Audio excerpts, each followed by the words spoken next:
ส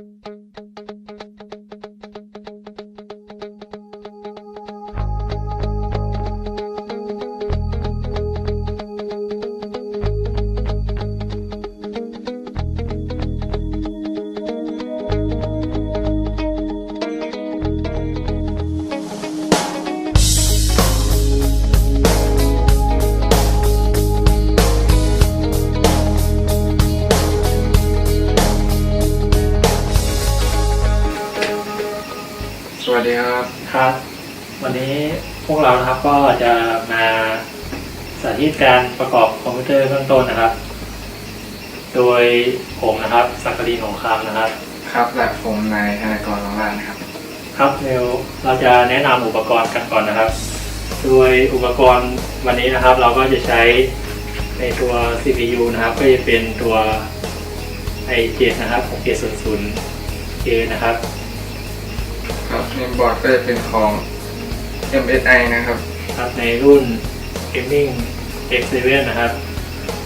แล้วก็จะมีแรมนะครับเป็นแรม2แถวนะครับแบบนี้นะครับก็เป็นแถวละ8 กิกนะครับ2ตัวรวมกันเป็น16 กิกนะครับบัคของแรมจะอยู่ที่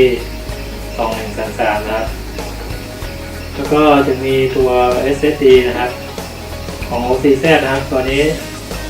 250 กิกนะครับแล้วก็ฮาร์ดดิสก์จะเป็นของSeagateนะครับ3 เทราไบต์นะครับต่อมาก็จะเป็นการ์ดจอนะครับเป็นการ์ดจอของ Zotac นะครับในตระกูลของ NVIDIA GTX 1070นะครับแล้วก็ Power Supply นะครับ Power Supply ก็จะเป็นของ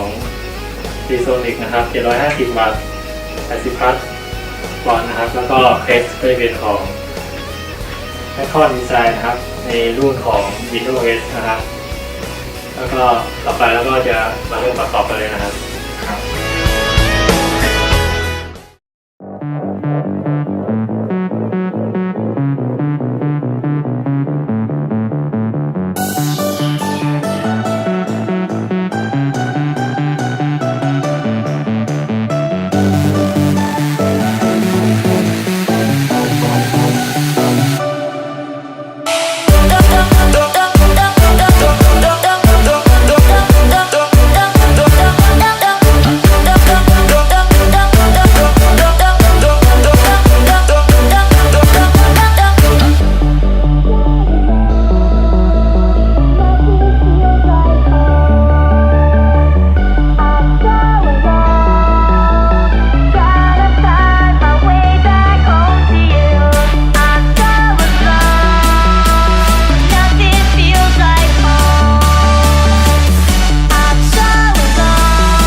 ก่อนเปิดเครื่องใช้งานกันเลยนะครับว่า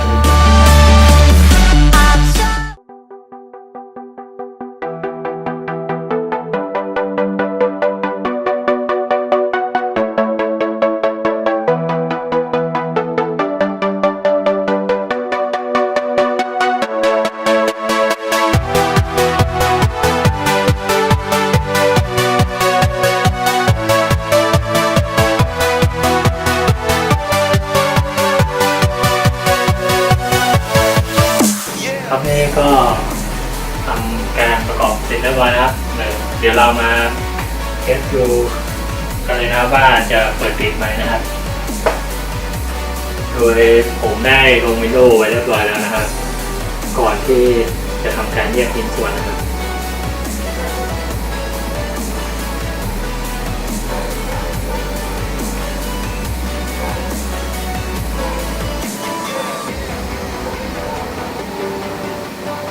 นี่นะครับก็เปิดติดเรียบร้อยแล้วนะครับก็เข้าหน้าวินโดว์ได้ปกตินะครับ